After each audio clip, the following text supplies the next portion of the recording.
میں نے امتحانات کی وجہ سے روزے چھوڑ دیے، کیا یہ میرے لیے جائز تھا، جبکہ بعد میں نے قضا بھی دے دی؟ امتحان آپ دیتے روزہ رکھ کر تو اتنا علم آتا آپ کے دماغ میں کہ بس خرچے بہت اچھے حال ہوتے، کیا کیا آپ نے کہ امتحان کی خاطر یہ چھوڑ دیا؟ میں تو اللہ کی توفیق پر حیران ہوں کہ اس وقت یہ سڑکیں وغیرہ کوئی نہیں بنی تھی، ہم جو اپنا یہ راجبہ ہے نا سارنگ والا، اس کے ساتھ ساتھ ہی کچی سڑک پر آتے تھے، سائیکل ہی تھی، گاؤں سے آتا تھا، پٹکا ایک جو نا کھدر کا وہ میں تھیلے میں رکھتا، کالج میں پڑھتا گورنمنٹ کالج، جب واپس جانا نا دوپہر کا گرم لو، توبہ توبہ، گرمیاں دو تین بار تو آ گیا موسم میرے روزوں، تو پھر وہ پانی میں بھگو کر نا ٹھاٹھا پانی جا کر مسجد میں لیٹنا، وہاں نمازیں پڑھنی، سب روزے رکھے، کوئی مجھے تکلیف نہیں۔ یہ جو پہلے ہمت ہار بیٹھے نا، او روزہ بڑا لمبا، میں میرا گھر کو کیا کرنا ہے، حوصلہ کریں، میرے کو اللہ سے مانگے۔ میں حیران ہوں کہ یار روزے چھڑوانے پڑے حضور کو، ہمیں رکھوانے مشکل ہے۔ جو عرب عادی نہیں تھے اتنے عادی ہو گئے، مزہ آیا کہ صوم وصال رکھنے لگے، نہ شام کو افطار کرنا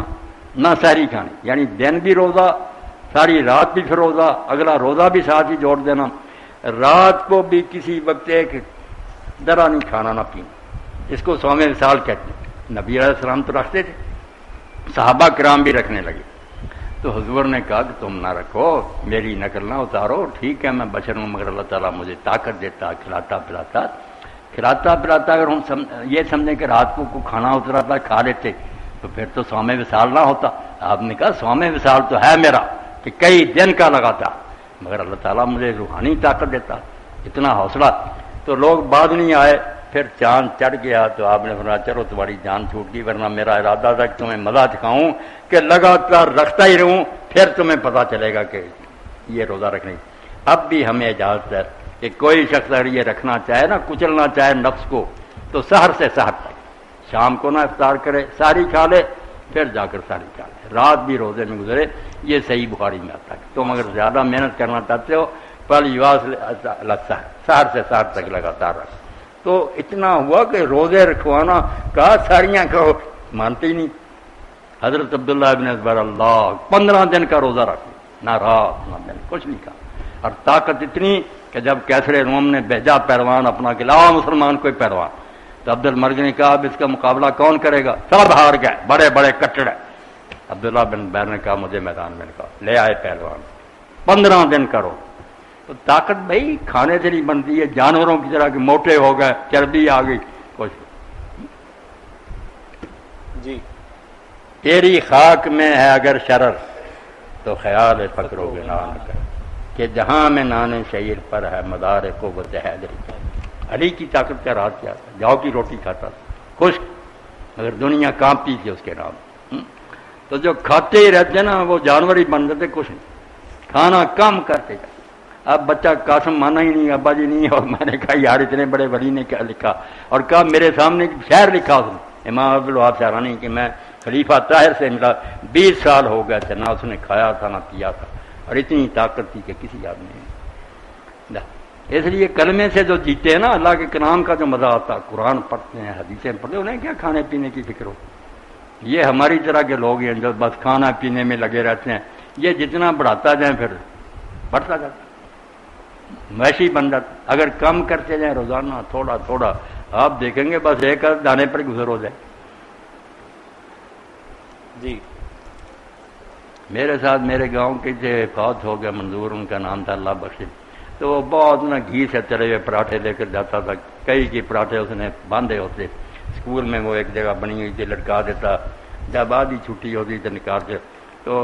ہمارے ہیڈ ماسٹر تھے، وہ ہندو تھے مگر قابل استاد ماسٹر چرنجیت، انہوں نے سوٹوں سے اسے مارنا اور کہا منظور اتنے پراٹھے جب تیرے اندر چلے جاتے علم کہاں سے آئے؟ علم نہیں آتا، ذرا نہیں۔ میں خشک روٹی، خشک دانے،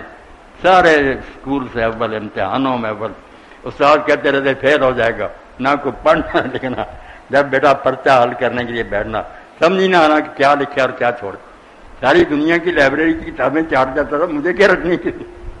تو پڑھنا سیکھو، علم حاصل کرو، یہ کھانا پینا کوئی شے نہیں کہ مٹھائیاں کھا لی، پراٹھے کھا لی، کچھ نہیں، جانوروں کی نہیں۔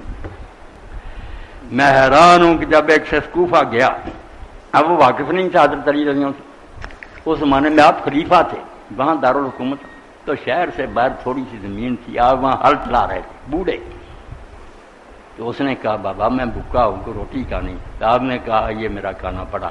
اب اس نے کھانا کھولا تو وہ خشک ستو تھے، تو اس نے کہا یہ کھانا تو مجھ سے نہیں کھایا جاتا۔ تو آپ نے یہ نہیں کہا کہ میرا بیٹا فرمایا شہر میں جا کر نا حسن کا پتہ کرنا، اس کے دروازے پر چلا گیا۔ جب وہ گئے تو وہاں کھانے پک رہے تھے، طرح طرح کے مسکین کھا رہے تھے، تو اس نے حیران ہو کر کہا کہ حضرت میں نے ایک باہر بوڑھے کو دیکھا وہ ہل چلا رہا اور اس کے پاس ستو تھے، جس شہر میں یہ کھانے غریب کھا رہے ہیں اس کو کیوں نصیب نہیں ہوتے؟ تو حضرت حسن عظیم کی آنکھوں میں آنسو آ گئے، انہوں نے کہا بھائی وہ کسان نہیں تھا، میرے والد نے وہی خلیفہ اور امیر المومنین ہے، اور بے سطح پر اس لیے آپ کو رکھتے ہیں کہ ادنا سے ادنا غریب جو ہے نا اس کا انہیں پتہ رہے، اگر وہ اچھا کھانا کھائے انہیں کیا پتا کہ غریبوں کا کیا حال ہوگا،